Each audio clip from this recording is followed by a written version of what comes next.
Hello, everyone. This is still working, right? Yeah, it is. Okay, good. Hello, everyone. Oh, I got a couple hellos. Hello, everyone. Yeah, it's the end of the day. It's the end of the day, except it's the start of the day for us. Today is our COJO alumni panel brought to you by our colleagues in Communication Studies and the Department of Emerging Media. We have 5 illustrious guests. I do want to say that there will be a meet and greet uh, after this event outside with a bunch more COJO students or COJO alums as well. So it won't be just these 5. We'll have some more people here, and it'll be hosted by Career Development. My name is Peter Gregg. If you don't know who I am, I teach in the department, and we have 5 terrific COJO alums. I'll go in my list order. Brittany Chafee, who's marketing manager of Star, graduated in 2010 in advertising and communications. Christopher Job, producer at WCCO, graduated in 2012 in journalism. Annie Copas, at the far end, copywriter and content specialist for Hamlin, graduated in 2018 from Kojo and English creative writing.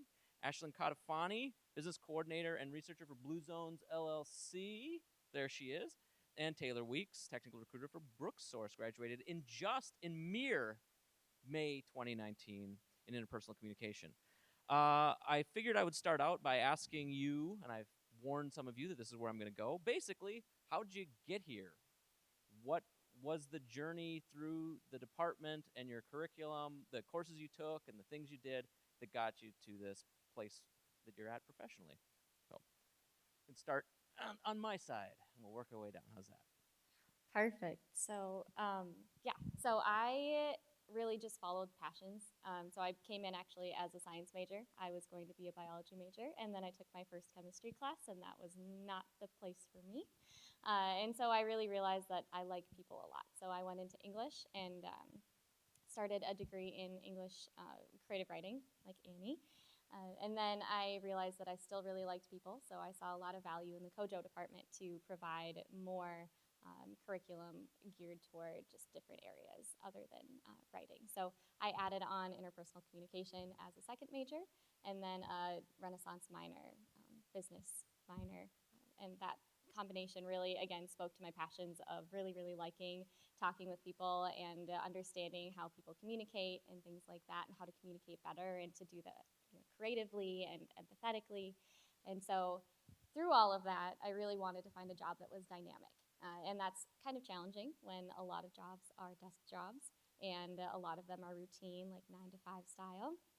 And so I was reached out to on LinkedIn. I was recruited by BrookSource and a member of their internal recruiting team.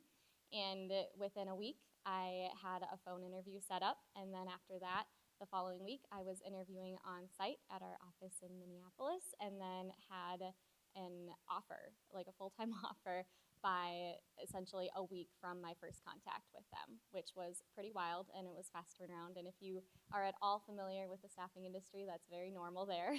But really, yeah, they recruited me because they saw that I, again, liked people and that I had the ability to communicate. And my job as a recruiter is I look at resumes all day, every day. I interview people all day, every day. And that's really where, again, that value of being able to communicate both written and verbally has played its role and really come out. Okay, mine's a little bit of a longer story because I graduated 10 years ago, which blows my mind. But I went to school before Kojo even existed. So I really loved to write. I'm a writer at heart. I wanted to be in journalism, but I was a moron, and I thought that magazines would go away, but I didn't even consider the internet. So I just moved into advertising because I did love anthropology. I loved people. I loved writing. So I moved into advertising, and I double majored in advertising and communications. And then after that, I graduated and got a job at Periscope, which is an agency downtown.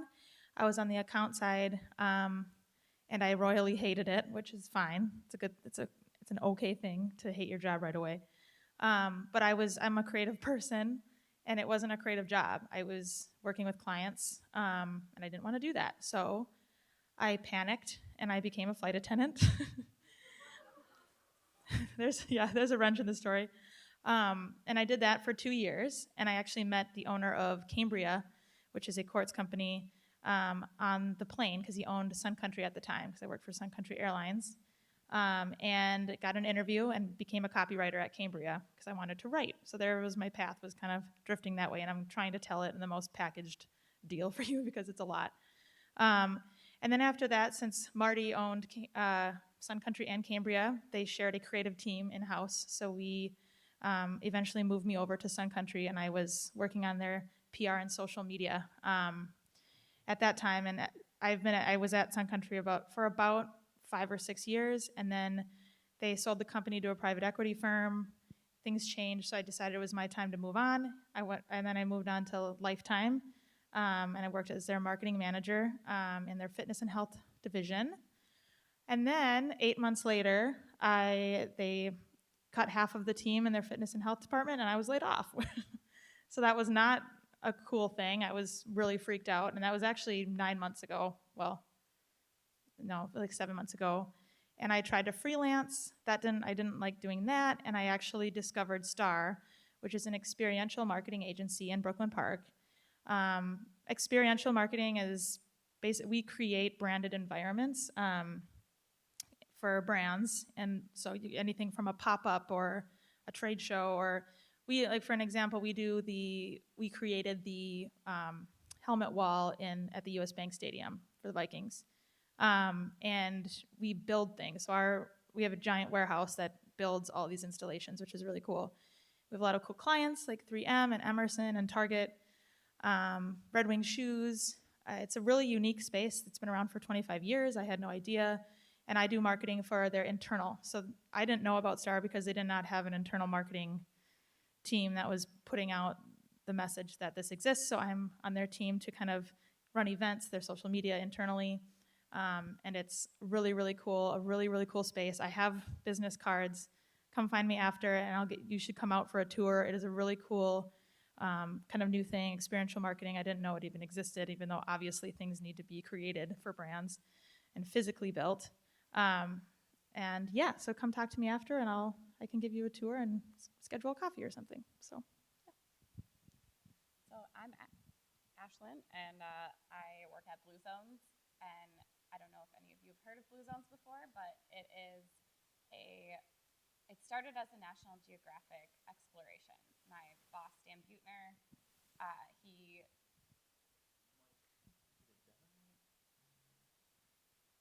can just talk loud. So my boss, Dan Butner, he was traveling the world, biking with his brothers, and found out he was noticing people were living really long, extraordinary lives in the places he was visiting. And he ended up pitching the story to National Geographic because he was a journalist at heart, and it turned into the cover story for the 2005 National Geographic magazine, and he has now written 3 books.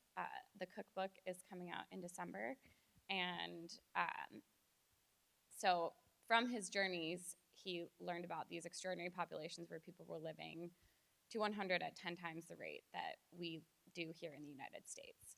So he found the 5 places: Okinawa, Japan; Loma Linda, California; Sardinia, Italy; Icaria, Greece; and Nicoya, Costa Rica. So he went out and found the 9 things these places have in common, and he decided to implement them into American communities. So instead of telling people, you need to eat healthier and you need to work out, he is creating environments that push people to do those things naturally. And that is called a Blue Zones Project, and there are currently 49 communities in the United States and 1 in Canada. So, long-winded story. I graduated as a COJO major and a French major. So the French was more of a passion and just an interest. And I dabbled my way through communication before there were tracks, really, but I ended up working with Dr. Peterson on a really interesting research project, and I loved just diving into research and reading a lot about a topic. And Dr. Wyatt, my capstone professor, knew that I was really interested in fitness and health, and a job popped up when I was about to graduate, and she said it's a research kind of ambiguous job, but you might be interested in it. So I applied, and I didn't get anything. I talked to them for a really long time, and ended up taking a job back in Milwaukee, and I hated it, and it was terrible, and it was boring, and I kept bugging the people at Blue Zones, like, hey, I know that job hasn't been filled yet. I'd love to meet for coffee. 7 interviews later, I got the job, and I've been there for 4 years. So be persistent. All right, my name's Christopher. I'm a producer at WCCO, and I started at St. Thomas my junior year, and kind of hit the ground running in the reporting track. So I took all of the reporting classes and worked my way through that, and then started at Tommy Media, was a reporter for them for I think a whole year, and then even the summer after I graduated did some work for them, which was really great. And then after graduation, I lined something up with 360 Journalism here on campus as well, and spent the summer as a camp counselor for the program that they run. I'm not even sure if they still do that. But that bought me a little bit of extra time to kind of figure out what I wanted, where I wanted to go, and look for that first job, which ended up being down in Jefferson City, Missouri, which was not the first place on my list. Only spent a year there doing, I was producing the morning show down there, and after a year, I was like, it's time to move on, and lined something up in Madison, Wisconsin, and spent 4 years there. Oh, I should back up. I did do an internship at CARE as well, which is where I kind of started out with all the reporters, following some of them around, but then also spent a lot of time with the producers, and that's where I kind of figured out, okay, maybe I don't want to do this reporting side. I kind of like the producing side better, where you're putting the show together and figuring out how it's all going to flow and making those decisions versus being out in the field, running around trying to grab the interviews, and then coming back and putting the story together. So that's where I kind of figured out, I think I want to do the producing side more than the reporting side, after being a reporter for Tommy Media and all that. So lined up the first job producing down in Jefferson City. It actually went great. I learned a lot there, as you do in a smaller market. Definitely had opportunities to grow, and moved to Madison, was doing the same thing there, producing their morning show. It was like a little bigger market, so there's just more resources, more opportunities to like try things out. And after a couple years there, I moved on to our Dayside show there, which was very similar, an hour-long news program with guests and all that kind of stuff. So every day it was kind of looking for topical guests, what's going on in the news, health segments, cooking segments, all that kind of stuff, producing that. And then after 4 years in Madison, my contract was coming up, and it was either do I stay there or do I try to jump to a bigger market, which can be a very scary thing to do. I don't know if a lot of people ever feel ready that they are going to be able to succeed in a bigger market. It's a really scary jump, but it actually ended up working out very smoothly. Lined up a job at WCCO, and I've been producing on that morning show for a year and a half now, and it's been great. Yeah, so like some other people here, I kind of meandered my way through college. I started out as, well, I've always been a COJO major, started out also doing the English writing track program. And when I started, I thought I was going to go into book publishing. And so COJO was kind of just a side thing for me at first. And then the more I got into it, the more I just became just really interested in some of the topics that were being covered in my classes there. Ended up as the web manager for Tommy Media for a while.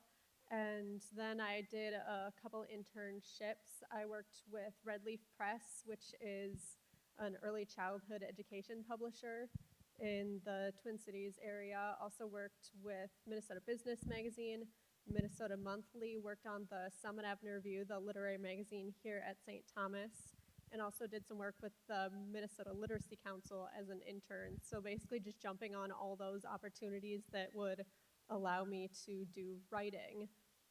And even when I graduated, I wasn't quite sure what I wanted to do, but it ended up being that there was a reporting job that opened up in my hometown, which is Northfields. And I thought, okay, I can live at home, be a reporter there, even though I never took a reporting class here, never thought I had any interest in that. But yeah, I had that writing background, so I figured I would go for it. Ended up staying there until actually this past August. It's a small newspaper company, Adams Publishing Group. They own the papers in Northfield, Faribault, Owatonna, kind of that general area. And while I was there, I covered a little bit of everything. At a small paper, you wear a lot of hats. You know, I covered everything from school board meetings to human interest stories and just, yeah, a little bit of all of that. And then about a month and a half ago, I decided to make the jump back to the Twin Cities. And yeah, since then I've been working in the marketing department at Hamlin. I'm their content specialist and copywriter, which also is allowing me to write just in a different way.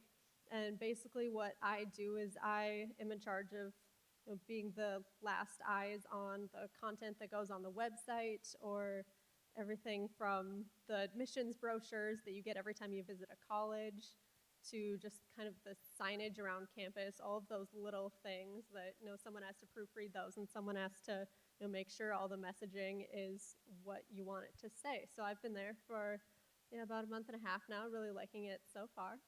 It's just a very different environment from reporting. Thank you. So I've got a bunch of questions, but I figured it's possible at any point that some of you will be so moved to ask a question. And I've already cleared it with our panelists, so that if at any point y'all want to ask a question, raise your hand and I'll run my mic out. It could be for any of them or all of them. Does anybody have any questions right now? Okay, well then I'm going to start with my question that I have next. So here you are, you've done all of these great things, you've learned tons of stuff, and you've had journeys of different lengths after school. What would be a piece of advice that you would give to the version of you that started as a first-year student or as a junior when you came to St. Thomas? You get to go back in time and step out of the doctor's TARDIS. I get to make at least one Doctor Who reference, right? And you get to say hi to yourself. What do you tell that version of you?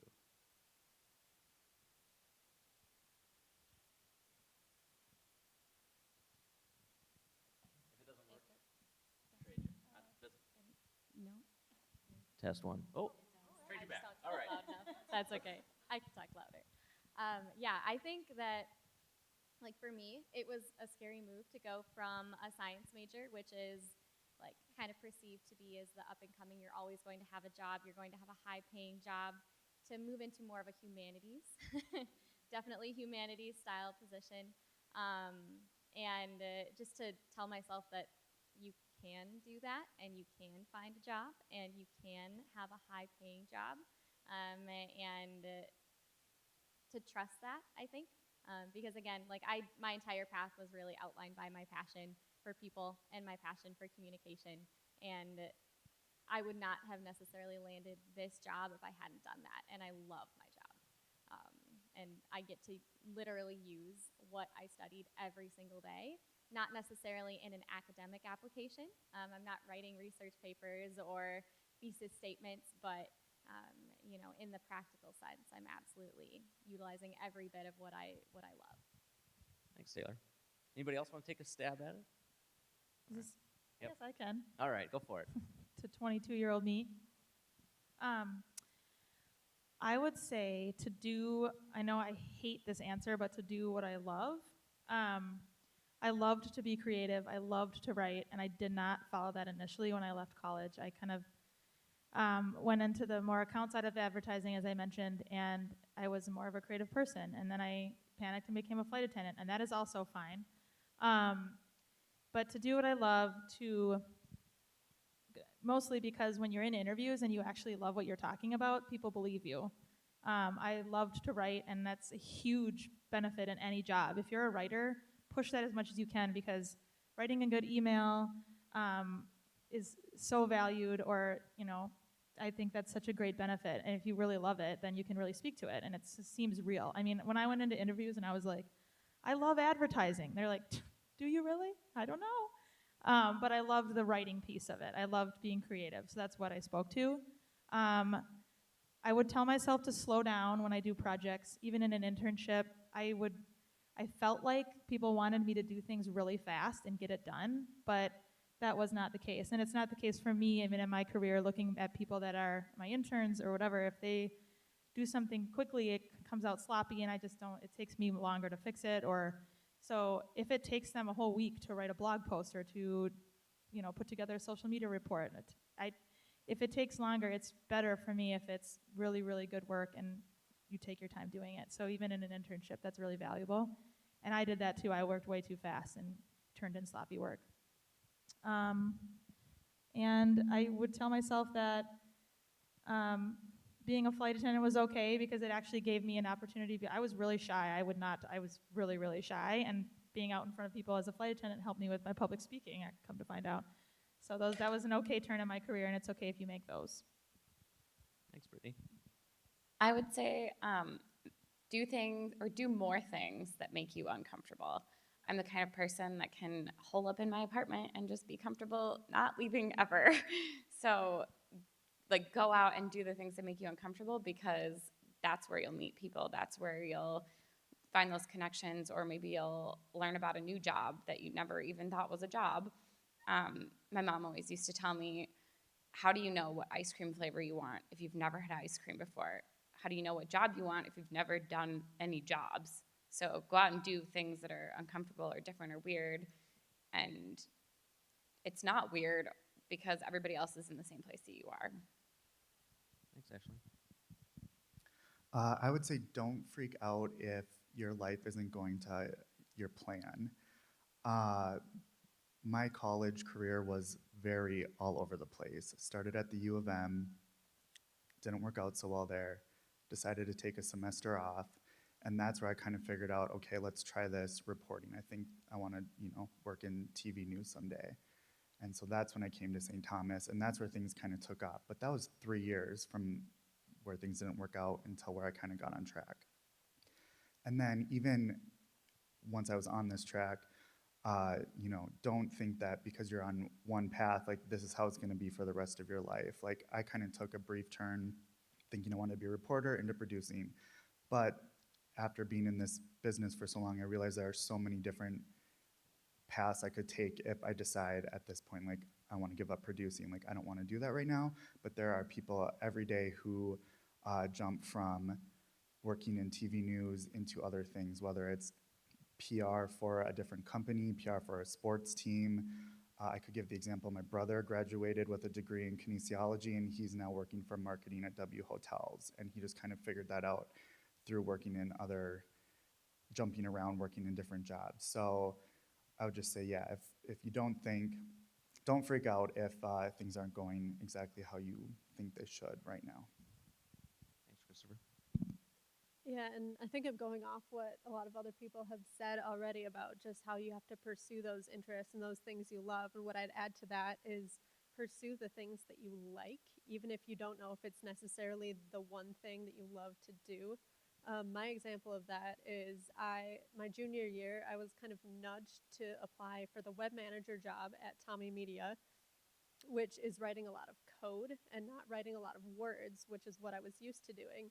And it turned out to be one of the most rewarding things I did during college. And when I started interviewing for jobs, just the fact that I had that side skill it turned out that was really appealing to a lot of employers. Hey, she's a reporter, but she can help us with all of this other stuff. And that turned out to be really useful. And I would also add to that to not discount your non-academic experiences. My also other example of that is I joined the rowing team my senior year here, which is a very random offbeat thing to do. And then I was interviewing for a job. It just came up in conversation, And I told them, oh, I was the person that steered the boats for the rowing team. And they basically said, okay, leadership skills, check. She's got that, which is something that I thought was completely irrelevant. But it turned out that those life experiences were actually useful. Thanks, Annie. Questions? I don't know if you noticed, but one thing that I noticed among our panel is while each person was speaking, other people were shaking their head yes. It sounds like many of you are feeling the same sort of thing that others were saying. So as the Spirit moved anybody for questions? Things you just got to know. Oh, Dr. Peterson. So we're partnering with Career Development today, and after this session out in the lobby, all of these fine panelists will be out there and some other alumni who have volunteered to come and network with you. And I know that all of these students get a lot of advice to network, right? They get that from their professors, from career development people. What does that mean to network? And like, what advice would you give to these people when they go out into the lobby to meet all of you and other people tonight? And then beyond that, how do you network? What are the steps that you take to network? I can answer that one. I would say it's so vital to network. I mean, every opportunity I've been given has been because I knew of somebody that worked somewhere, or they knew someone, and it's kind of terrifying. I mean, we're all adults here, but I remember when I was in your spot looking up at the people that had been in their careers, and I was like absolutely terrified. But just know that I'm probably going to go home tonight and eat hamburger helper and watch TV and be a pile. So I'm not any different than you guys are. It's not scary. I go out to advertising agencies, go out to where, discover new places, go to informational interviews. I mean, emailing people, reach out on LinkedIn. I know we get a lot of messages on LinkedIn, but someone reached out to me and they're like, hey, I really loved this article you wrote about this because of this. And it was so friendly and nice. And I know there's a lot of opportunities to get coffee, but she came over and we had coffee, and she was really interested and passionate. She was herself. She just acted herself. I love thank you cards. That's a great way to network. An actual piece of paper and a note is really wonderful. I gave someone a cupcake once and a card because I wanted a job really bad, and I got the job, so it was great. So do weird stuff and be yourself and get yourself out there. Even if you can't bake. Yeah. Okay. I did not bake that. Any other networking advice? People really love when you love something. We've all said that. And I think if you find a connection with someone, it can be about the job, it can be about somewhere you've traveled, it can be about podcasts. I think I mainly nailed in my job interview when I connected about the Serial podcast with my now boss. And so just talk about the things that you're interested in, even if they're not related to the job, because you're going to be with those people at work all day long, 40 hours a week. And they also want to know that they can talk to you like a human and that you're not going to just be a robot sitting there doing the work for them. So find connections on things that are. So just like speaking of that as another example, so I help people get hired, right, in jobs. And I had a candidate interviewing for a business like systems analyst role. And the hiring manager had just come off paternity leave, and he was working remote from the East Coast, and he was not jazzed about this candidate. He had an internal candidate that he had pegged, like he had to have this internal candidate that had already been working with United Health Group. That was the location.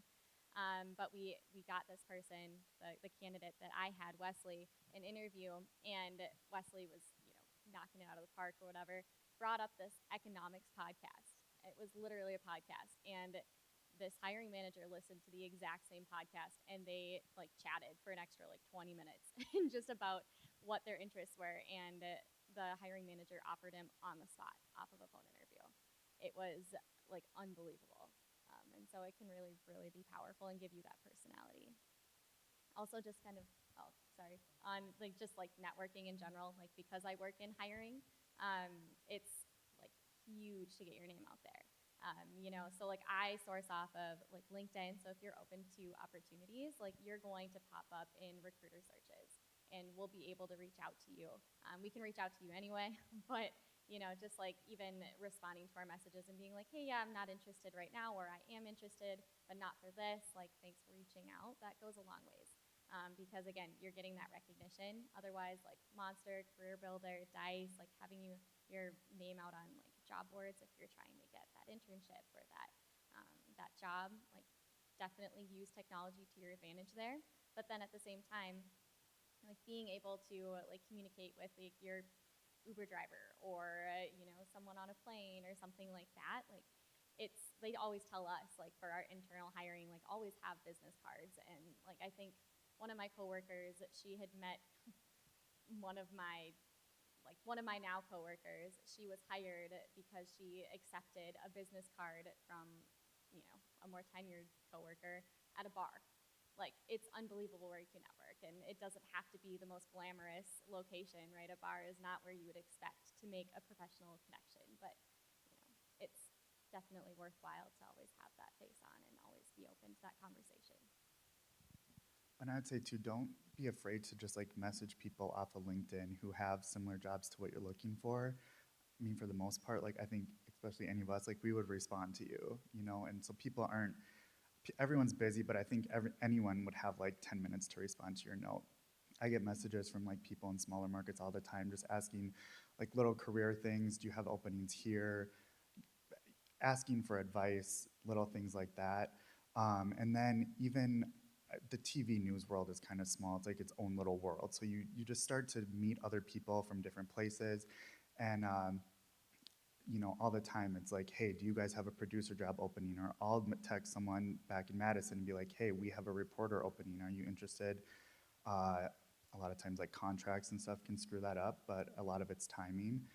And then just to bounce off another thing too that I thought of for the interview part, like do your homework, and networking is a good way to do that. But we recently had a candidate in for one of our jobs who didn't even know what time our show started. And that's like a very basic thing that, I mean, most people should know. He didn't even know who one of the main anchors. He introduced himself to the main anchor, didn't know who he was. And if you're trying to get an on-air job, that is like the biggest mistake ever. And that is something that you easily could have probably Googled yourself or reached out to someone at CCO to find out that information. So just make sure you're prepared. So I want to piggyback on something you said, Christopher. One of the things that some of my students who have gone out into film or TV, out to LA or New York or Chicago, is they say, it's such a small world. And this is like LA, right? They're working in Hollywood. Is this true for all of you, that the field that you work in is much smaller than what you thought it would be, and that the networking connections that you make actually have like a lot of value? Okay. So what are some ways that somebody who might be just starting out or maybe be a little more introverted can start building those muscles to start networking? Like, what would you say would be some really good, safe first steps for somebody who might be a sophomore or a first-year student, or somebody who would rather just stay at home and stream Netflix? Because it sounds, I mean, one of the things we know about wanting to motivate people is you have to find an intrinsic motivation, right? There has to be something inside of you that gets you going, and sometimes there can be little blocks that keep you from getting over that hump. How can people who are just getting started get over that hump? I think in my case, it was as simple as a Facebook message, like reaching out to first a reporter that I had kind of worked with a little bit at CARE after I'd left there, and just being like, hey, this is what I'm thinking is going on. Can we meet for coffee? So it was really as simple as a Facebook message. And then there's still she doesn't work at CARE anymore, but a producer who worked at CARE that I still check in with frequently, and it's all through Facebook Messenger, actually. So.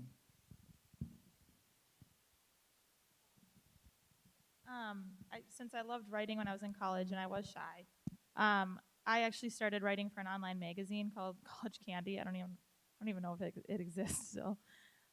How embarrassing. But yeah, don't Google me and my name with College Candy.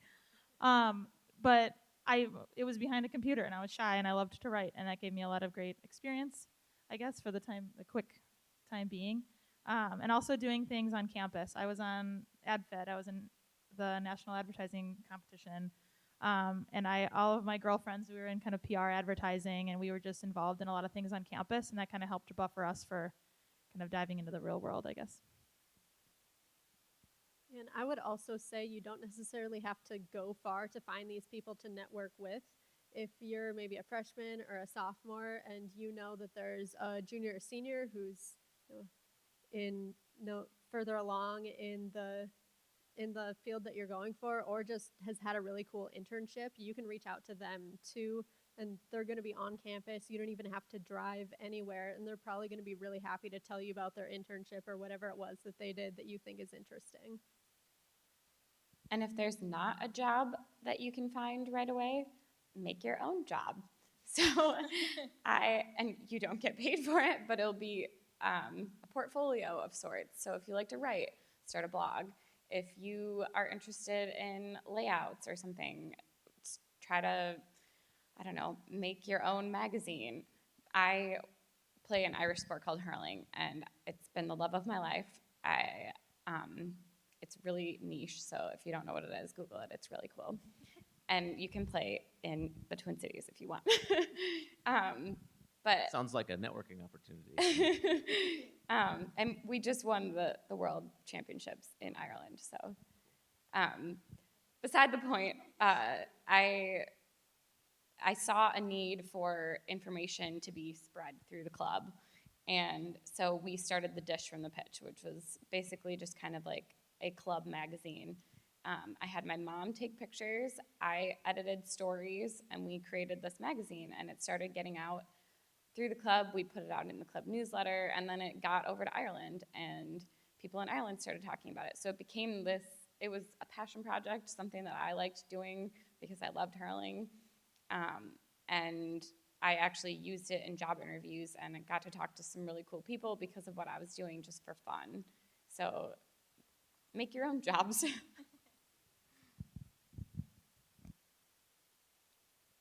Questions for our panel?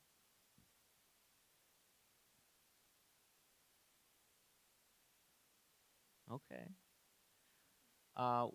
When you left St. Thomas, what was the biggest surprise or shock? What was the thing that was the most different than what you expected when you went out in the job market or had to make one of those first big post-graduation life choices? There's no schedule.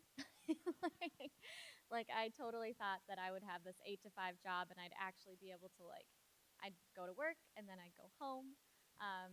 But life, it does not stop for an 8 to 5 schedule at all. And not like bad things happen, but just things pop up during the day where you're like, wow, I have this meeting now and now I can't get that done. Or wow, like this person is, I've got to prep this person for an interview and I didn't plan for that to be in this next, 1 hour or whatever it is. Like things pop up and I was really expecting to be able to keep a more consistent schedule, and it's not, at least with my job, it's not something that we really are able to do, because you have to just kind of be on the fly a little bit, and that's okay. And that's also part of why I took the job, is that it's dynamic. But yeah, there's less of a schedule than you might expect. Was that different from college? So was college more structured and more predictable in that way? It was, because like I have class from 1:30 to 3:10 every Tuesday, Thursday with Dr. Guan, and I know that I'm going to have this whatever it is, right?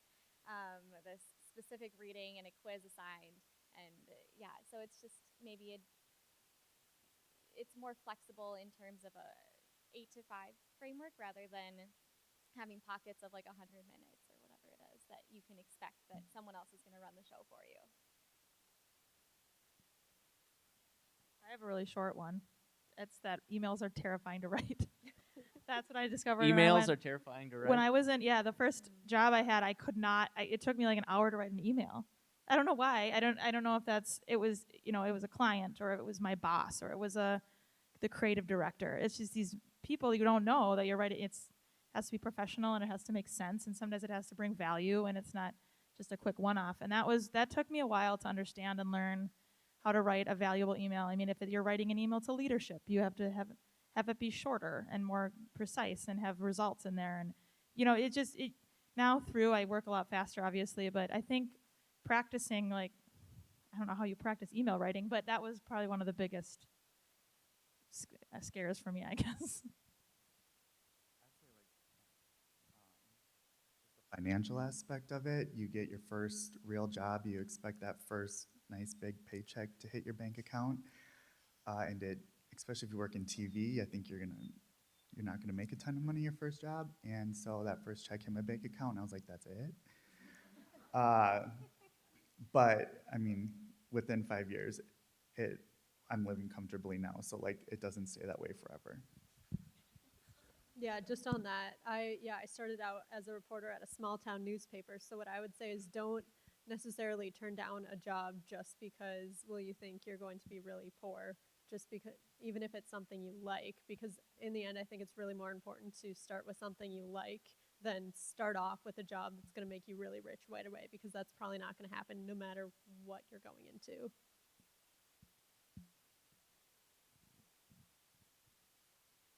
I hear laughs. I hear people reacting. What are you thinking? What do you want to know? You have these people at your disposal. You have 5 experts in front of the room. This is there. Okay, so in terms of like for all of you working in like transitioning from college to your jobs, like how do you find the work culture to be like when it comes to journalism or whatever field you work in? Like, is it strict or is it more easygoing? How do people tend to like act when within the workplace for you guys? What's it like out there? Yeah, so my work culture is kind of interesting. So the oldest person in my office is 46, and it's an office of about 20. So it's a national company, but our Minneapolis office is about 20 people large. And she's 46, and she's technically a corporate employee because she's the vice president of delivery for the company. So I primarily work with people who are right with me in kind of my stride of life. So we're all pretty much in our 20s. And so we're stepping into these corporate environments because we partner with the Fortune 500s. And so they're, depending on which corporate environment you're stepping into, Best Buy is a little bit more casual than like United Health Group, for example. But you wear a blazer, you wear heels, you look the part, right? You dress business professional. But my office is insane. Like we are 20-year-olds. And from that standpoint, we'll like do things after work. We'll plan like outings to go to a brewery. We'll go to Twins games together. We'll, take an lunch hour and walk over and grab lunch as a team lunch thing, and just like investing in just being social together. And we have like a necktie hanging from a pipe on the ceiling because there's some backstory to that, right? And so the part that maybe the candidates don't see when they're coming to interview with us is, it's loose and fun. Still professional, right? Like I put on the professional clothes for when I'm outward facing, but internally it's a bunch of people who enjoy what they do and hanging out together, really.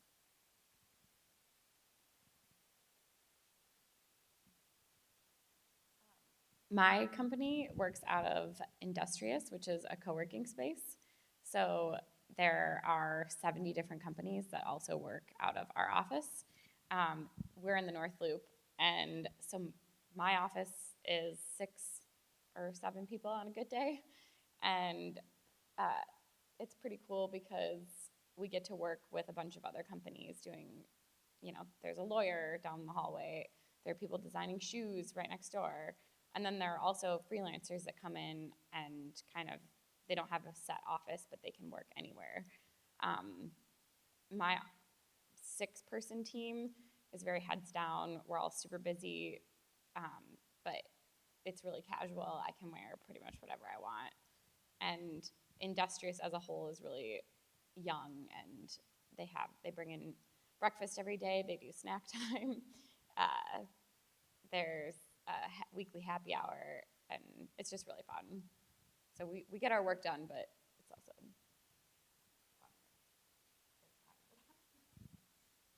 A newsroom can be a very interesting place. It can be very calm 1 minute, and at the flip of a dime, it turns to chaos.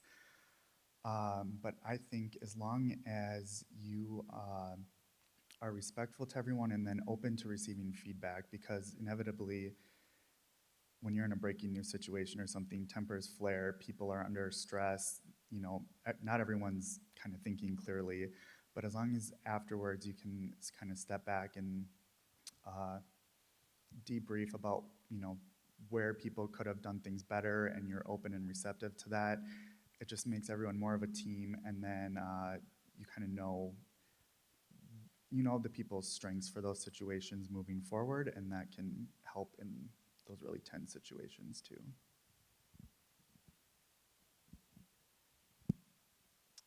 When I was graduating, I kind of thought that my only option was an agency environment because I liked advertising. And that's a very play hard, work hard, have a beer at your desk at 3 p.m., but you're going to stay till 9 because this client needs this thing. And it's, there's dogs there, and you can wear whatever you want and come at 9. And it's very flexible, but the expectations are really, really hard work. It's really gritty. And then on the corporate side, I was just kind of ignored when I thought about if you're going into advertising. The corporate side is I like better. It's just my personal preference. It's a little more buttoned up. You get there at 8, you leave at 5. And it still has that same kind of creative thing to it, but you're not working on a bunch of clients. You're just working on one brand, which I liked, that like one funnel. And the place I work now is kind of a combination of both because I work on the brand, which is the company, but it has this agency vibe, but there's people of all ages. Dogs can come to work, so it's kind of a perfect combination of the two. But just knowing that there's kind of that twofold corporate advertising agency side that you can kind of choose from.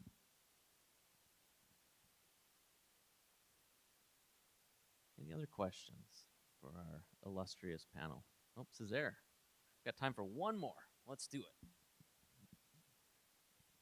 Okay, I guess it would be more of a very broad question, but say in terms of like media and journalism, say with media being more accessible thanks to the internet, and but at the same time it seems to be more, there's much of it being more skewed, and there's more, I guess, there's more strife in terms of what people are accepting the media today. How do you guys see it changing in terms of the internet and like big tech companies controlling how people like output their media, and like say Twitter or Facebook or other points like that? Like, how do you guys see like media changing from with as things become more digitized, and how people tend to, I guess, skew towards more what they believe personally in terms of whatever bubbles they live in?